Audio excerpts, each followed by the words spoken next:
আসসালামু আলাইকুম। আমাদের আজকের ছড়া ডালিম কুমার।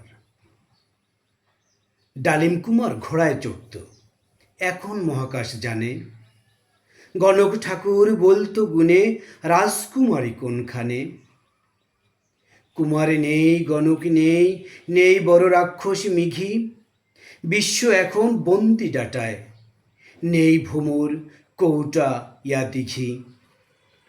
শিশু জানতে চায় নক্ষত্রের পথ, আলোক বর্ষ কি। বেলাক হলে সূর্য পড়লে উঠতে পারেনি। খুব বেশি দূর নয়, পঙ্খিরাজ ঘোড়া মহাকাশ যান হবে সকলের দরজায়, সকলের দরজায়। ধন্যবাদ সকলকে। আর আমি যে কথাটা সবসময় বলে থাকি, আপনার সন্তান কোথায় রয়েছে, আজকে তার খবর নিয়েছেন কিনা? এখনই জানতো সে কোথায় রয়েছে, দেখুন। মনে রাখতে হবে, আপনার সন্তান 24 ক্যারেটের স্বর্ণের চেয়েও দামি। ধন্যবাদ সবাইকে।